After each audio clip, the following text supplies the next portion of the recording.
All right, one of the great traditions is the Red Sox relationship with the Jimmy Fund and the Dana-Farber Cancer Institute. It is literally the gold standard of philanthropy in pro sports and essentially has become the role model for other professional franchises to follow as they create their relationships and spread their philanthropy throughout their communities. Brock Holt and I, honored to be co-chairs of the Jimmy Fund.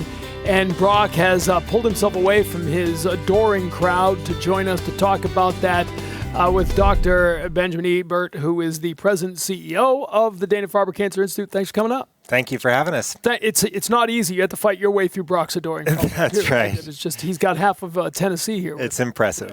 Brock, first of all, it's always nice to be back, isn't it? Always. Yeah, always. I mean, this is home away from home, right? Obviously grew up in Texas, but now a Nashvilleian, I guess, is what you would call me. But always love coming back to Boston. Brought my family with me. Lakin, every time we land, it's like, man, this feels like home. So love being back and just happy that I can get back involved and come back more often now. Dr. Ebert, you're 4 or 5 months into the position now. Is that right? Just 3. Just 3. See, now it seems like it's been so long. You're getting talk a little about, as now you've been at the Dana-Farber for a long time. That's so right. You well know the relationship. Yeah. What's so important about the Red Sox connection with the Dana-Farber? I think it's on lots of levels. Like you said, it started in 1953, so it's the longest standing relationship between any North American sports team and a charity. And so there's this incredible history to it.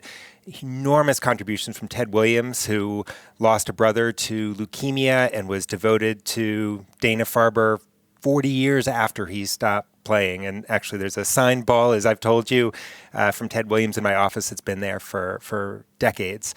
And the Jimmy Fund supports so much of the care that goes on at Dana-Farber, so much of the research that goes on at Dana-Farber. So often there are ideas that come up that we don't have time to write a grant, wait 6 or 12 months to see if it'll get funded to move something forward. We have so many instances of ideas that are discovered in the laboratory that lead to preclinical studies and then lead into the clinic, and then our FDA-approved therapies for cancer. I can tell you many stories of those if we have time. We will. And we will again this summer with the telethon, which is always a highlight of ours. Brock, you got here and you pretty quickly got connected and realized that it's more, players go to charity golf tournaments. Players go to events. That's part of the deal. But it became personal for you.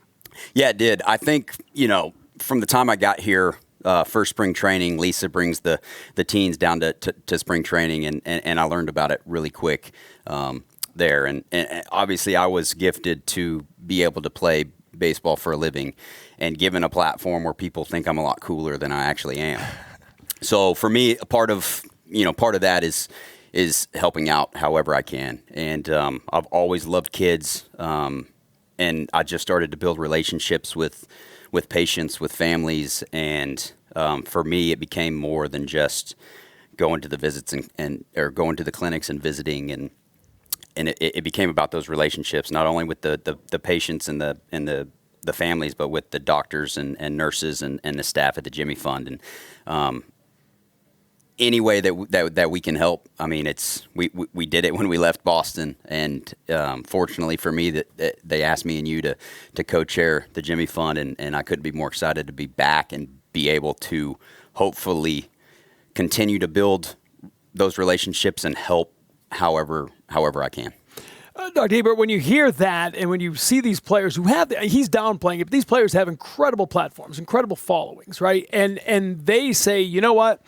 I'm going to use that platform to help the cause. What does that mean to you? What does it mean to Dana-Farber? Yeah, starting with the patients, when the idols of these kids come in and say hello and check how they're doing, it means the world. And that goes all the way back to the beginning of, players coming in the 50s and meeting the kids. And it's been inspiring for them.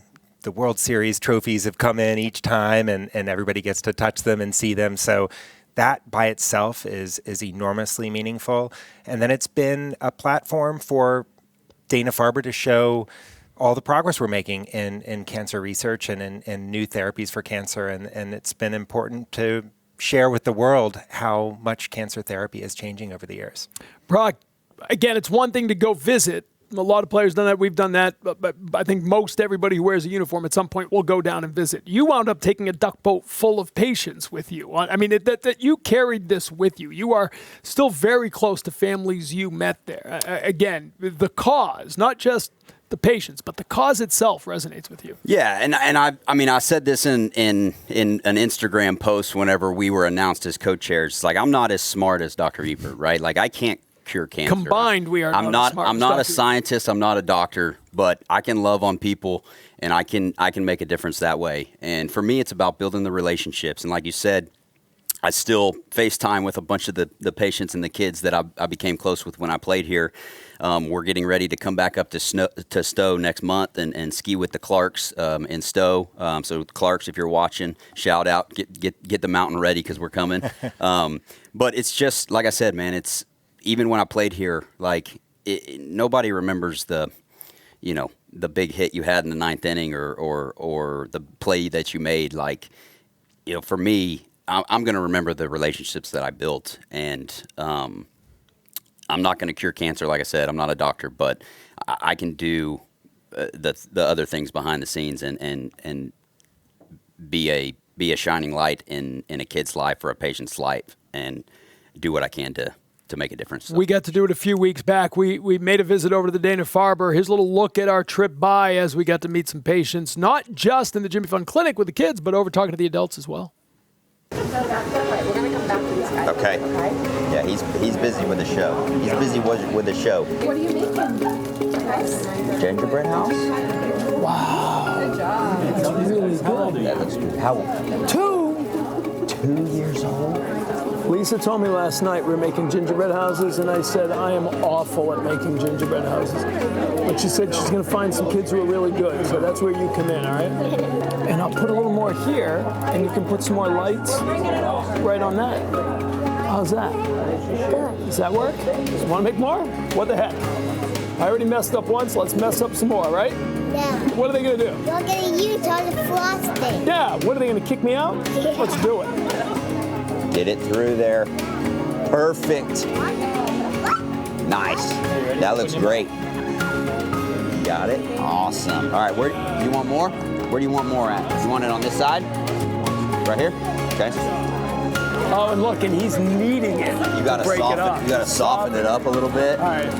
Clearly, you got stuck at the wrong table. Okay, I apologize. Do you play baseball? What's your favorite position? What do you like to play? Pitcher. Nice. Are you a good pitcher? You throw hard? Yeah. Nice.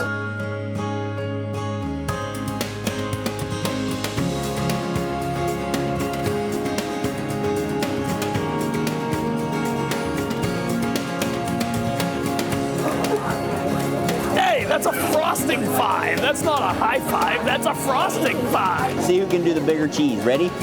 Cheese. High five. You're awesome, Sophie. Thank you. Hey, thank you for playing with me.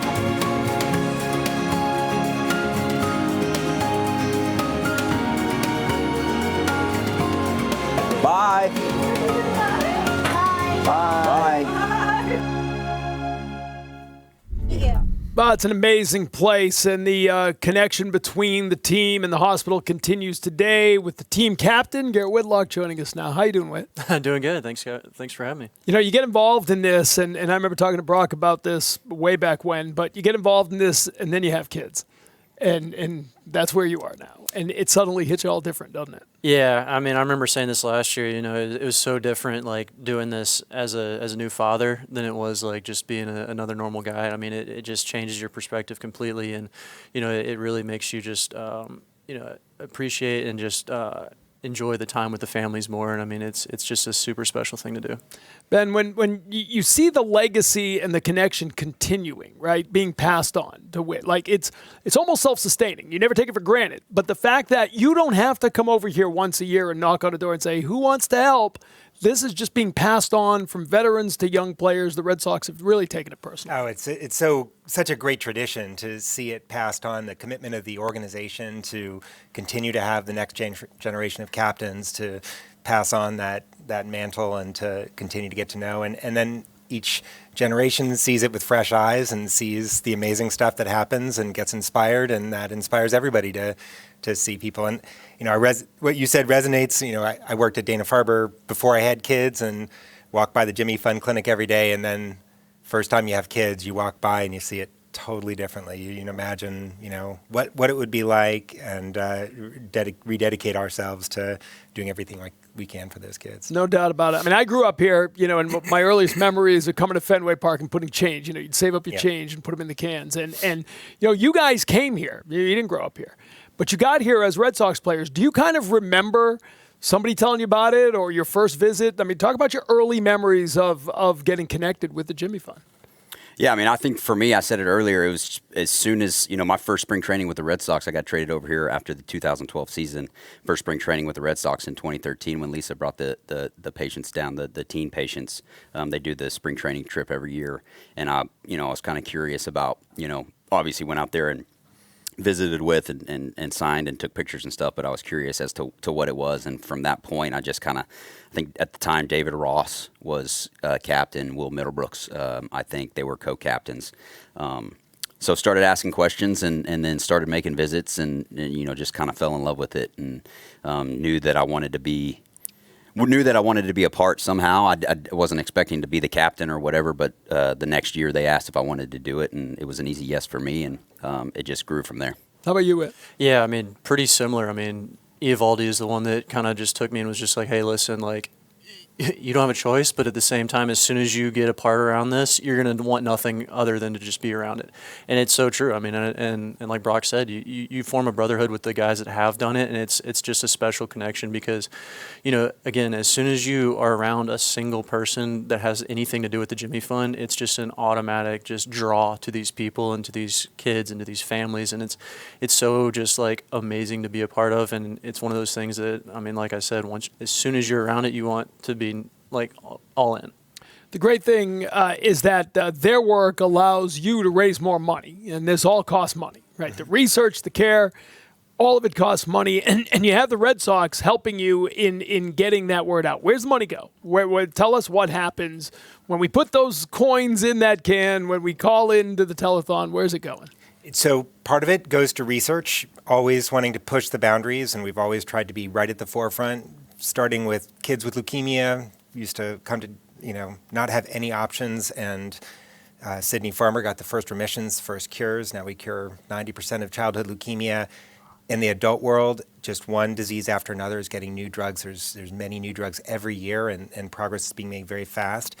But also just the way the whole institution runs, the clinical care at all levels, we always make every decision on what's best for patients, not what's going to be most efficient, what's going to make money. It's always about what's best for patients, and it's the resources that come from the Jimmy Fund that allow us to just focus only on the patients, and then we can sort out the money later. And so if we say we need new clinic assistants, we have new positions for patient navigation. If you have a kid who gets cancer and you say, okay, you're going to need to meet with this surgeon, you're going to need to meet with this radiation oncologist, you're going to need to meet with this pediatric oncologist, it's overwhelming. And so to have people who help navigate the whole system, explain, all the things that are going to need to happen, why they're happening, explain them again and again because it's so overwhelming.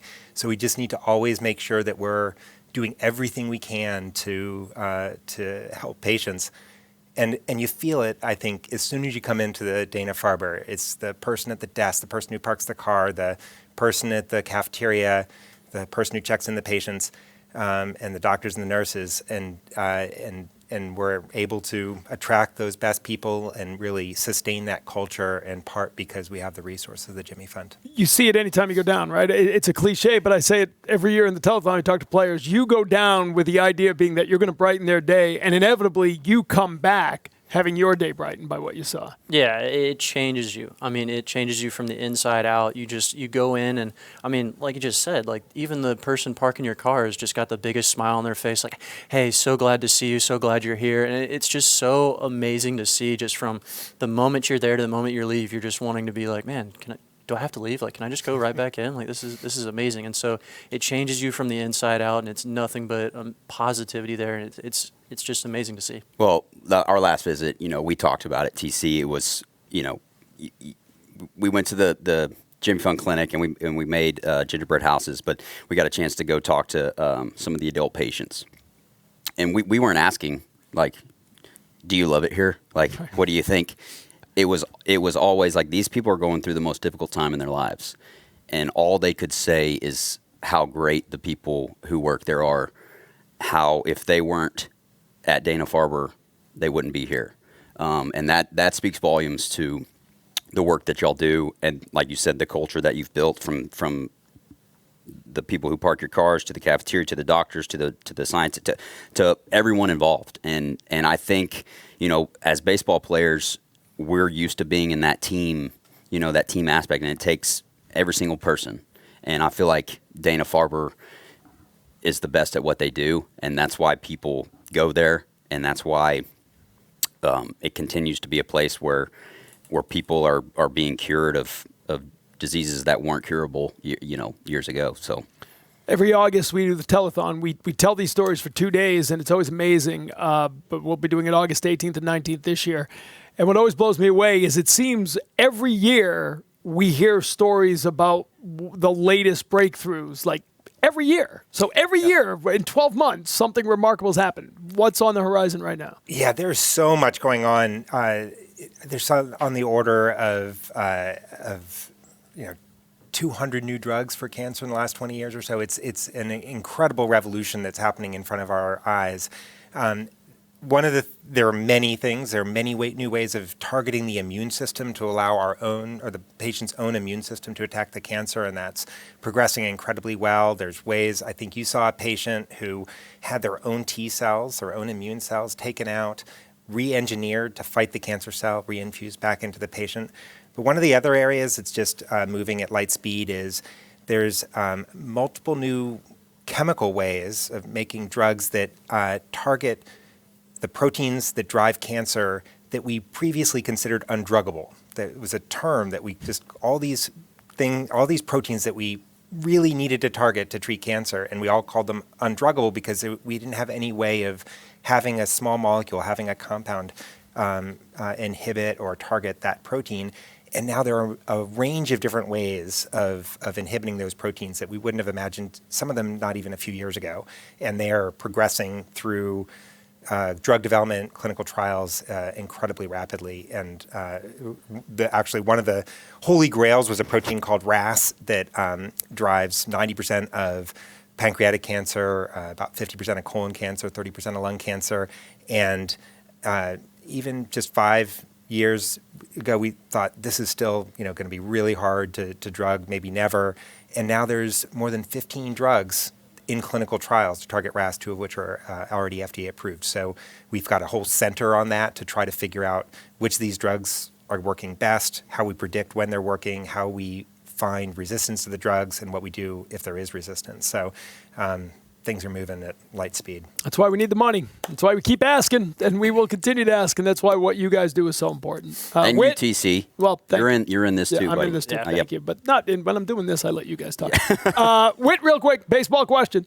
You said earlier, you're back, you're ready to go. Looks like the bullpen. Just tell us how excited you are to be healthy and be pitching again in 2025. I will answer that question in 1 second. The first thing I want to say is, like, that is exactly in Dana-Farber and Jimmy Fund right there that wraps it up. The love that he just showed, like explaining everything that's going on there, that's like me and Brock talking baseball. Right. We're so in depth, and like we love that. And then just to see that is exactly what happens there, is the love that they have just talking about it, working on it, like being there, that is what makes it special. That right there, the love and the care that they genuinely have, and that's unreal. And the fact that he can dumb it down so the three of us can understand it, we appreciate that. So thank you for that. And then second off, yes, I'm fully healthy back, and it's great to be back. I'm excited, and I was talking to AC last night at the Celtics game. I was like, hey, come opening day, whenever you want to give me a call down there, I'll be ready. When that phone rings, I'll be ready to step up and do my job. How's fatherhood?